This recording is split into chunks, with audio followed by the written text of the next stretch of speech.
Hello. I want to talk today about the events of Sunday, the 18th of June, 1815. We are remembering the Battle of Waterloo. We all do, don't we? Remember the Battle of Waterloo.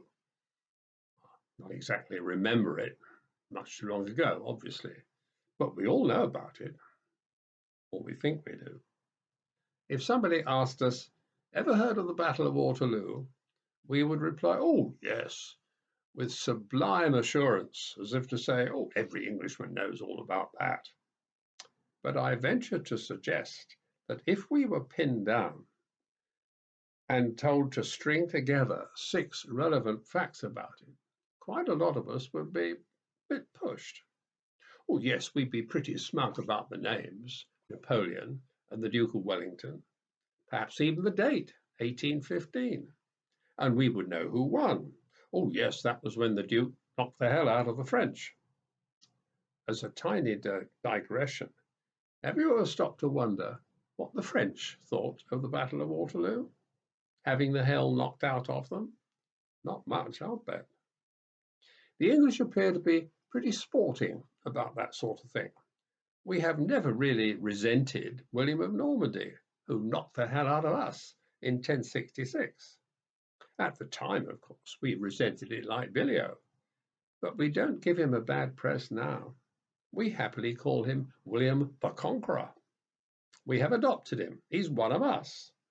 In fact, we're quite proud of him. He's way up in the top 10 of English monarchs. Yet he didn't merely defeat us, he took us over. William owned England. Same thing applies to George Washington. We've always admired him. First in war, first in peace. Oh, and he never told a lie. Don't forget that. This was the man who took our American colonies away from us, all 13 of them. Curious. But to get back to Waterloo, do you know why the battle was fought? Have you any idea what the odds were on our winning? Do you know how important it was? Was it decisive? Oh, yes, you would say. Must be. We've all heard of it. We've all heard of the charge of the Light Brigade, but that was a slaughterhouse shambles which didn't decide anything. Let's try again.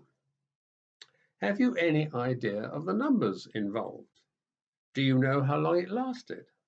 One of the most decisive engagements in the history of the British Empire, the Battle of Quebec in 1759, which gave us the whole of Canada, lasted barely a quarter of an hour. Or as one of my pupils once put it in a history exam, quite charmingly, I thought, the Battle of Quebec lasted for 15 minuets. Do you know how Wellington managed to defeat the most successful and charismatic soldier of the age? Do you even know where Waterloo was or is? It's easy for me. I've been a history teacher all my working life. I'm supposed to know. Well, some of it anyway. How many of you have read a book about the battle? Do you remember a chapter, even a section of a chapter, about it in your history textbooks? Do you recall a single lesson about Waterloo? After you passed the age of 13, how many of you ever had another history lesson in the rest of your school life about anything?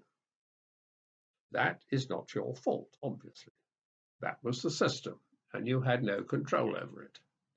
If I had not been bitten by the history bug, my knowledge of Waterloo, in my admittedly imperfect memory, would have consisted of one lesson in primary school, where 2 facts were hammered into us: the Battle of Trafalgar, 1805, and the Battle of Waterloo, 1815.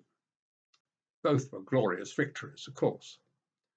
I remember wondering if Trafalgar was such a shattering success, how come it took another 10 years to polish Napoleon off? Nobody explained that. Yet people are all so sure about the Battle of Waterloo, and I, who've been involved with it on and off, one way or another, for over 60 years, I am acutely aware of the inadequacy and incompleteness of my grasp of the whole thing. One is almost driven to accepting a sort of historical formula which dictates that we are confident in our command of a subject in direct inversion to the extent of our knowledge of it. Just what made us aware of Waterloo? How did we get to know what little we do know? Comics? The serious ones, of course. You wouldn't have got much history out of Desperate Dan. Know all neighbours? Visiting uncles? Encyclopedias? Assuming we ever looked at those huge volumes which well-meaning aunts gave us for our birthday. Today, of course, there is the net, which is where we all go now as a first port of call. Well, yes. But what would have caught our interest in the first place to inveigle us into sitting down at the keyboard? The telly? Good film? Yet we are aware that widescreen epics often get the history wrong. I once saw a Hollywood effort which managed to squeeze King Arthur, Saxons, Vikings, Saracens, and some sun god worship at Stonehenge into an hour and a half. A miracle of compression. So how did we absorb Waterloo? Through the pores of the skin? Or do we blame it all on a single London railway station? Even that we get wrong. Going back to those two great victories I just spoke about, I'm given to understand, for instance, that the Spanish pronounced Nelson's victory with the stress on the last syllable, Trafalgar. We soon did away with that. Damn it, it was an English victory, so we give it an English pronunciation. Just as the British Tommy in the First World War, baffled by the Flemish wool trade city of Ypres, YPRES, settled the problem with something simple and logical, wivers. I would almost put money on the fact that we have done the same with Waterloo. Hardly surprising. After all, how many readers of English history are familiar with the rules of early 19th century Flemish pronunciation? How many of you know how to say Waterloo properly? Goodbye.